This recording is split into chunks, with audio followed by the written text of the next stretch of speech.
Salut la team foot, on a une énorme bombe venant d'Espagne. Lamine Yamal, le jeune prodige du Barça, déclare forfait avec la Roja et la fédération espagnole est carrément furieuse. Vous allez comprendre pourquoi cette situation crée un vrai clash entre club et sélection. Restez bien jusqu'à la fin, on décortique tout, match par match et détail par détail. Lamine Yamal, forfait avec l'Espagne. C'est une nouvelle qui secoue le monde du football.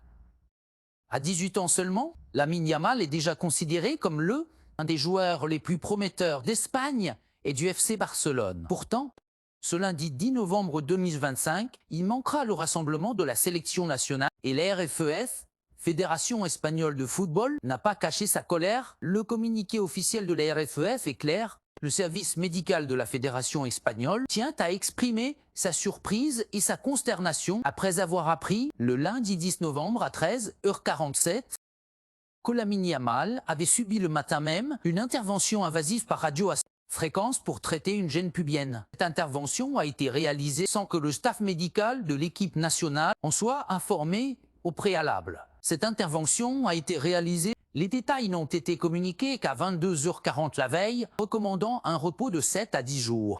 Une situation exceptionnelle. Ce qui choque la fédération, c'est le manque de communication entre le Barça et la sélection. Selon la FPF, un joueur appelé en équipe nationale doit informer le staff médical avant toute intervention pour que l'équipe puisse anticiper et gérer sa condition physique. Luis de la Fuente, le sélectionneur espagnol, et un Dantoro d'ailleurs confié « Je n'avais jamais vécu une situation pareille, ce n'est pas normal ». Nous devons toujours savoir où en est la santé de nos joueurs, surtout lorsqu'il s'agit de jeunes talents majeurs, comme Yamal.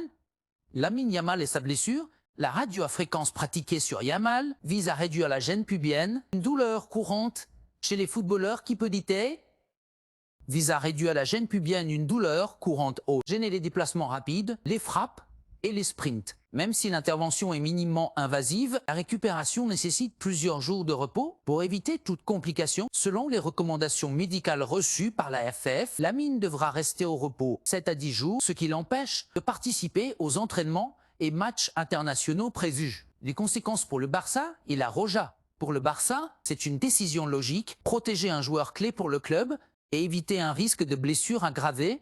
Mais pour la RFEF, ce manque de coordination crée une tension inédite entre club et sélection nationale. Mais pour la RFEF, cela relance le débat sur la relation entre club et sélection, surtout pour les jeunes joueurs qui deviennent vite indispensables pour leurs deux équipes. La question est, le club a-t-il raison de protéger son joueur, même au détriment de la sélection, ou la RFEF a-t-elle raison de se plaindre? Le message de la RFEF à Lamine Yamal. La santé et la sécurité du joueur passent avant tout.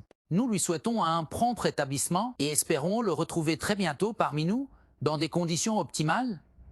Yamal devrait donc retrouver progressivement l'entraînement pour être prêt pour les prochaines échéances du club. Analyse finale, ce forfait met en lumière l'importance de la communication entre club et sélection nationale. La pression exercée sur les jeunes talents qui doivent performer pour leur club et leur pays. Le rôle clé du Barça dans la gestion de ces jeunes stars. Cette affaire pourrait même influencer les futurs protocoles. Le rôle clé du Barça, médicaux et réglementaire entre club et fédération. Et vous, qu'en pensez à vous? Non, qu'en pensez à vous? Mima Montaigne, le Barça a il eut raison d'agir seul pour protéger son jeune prodige, ou la RFEF est à elle dans son droit de se plaindre.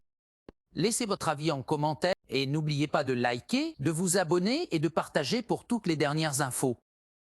Foot en direct,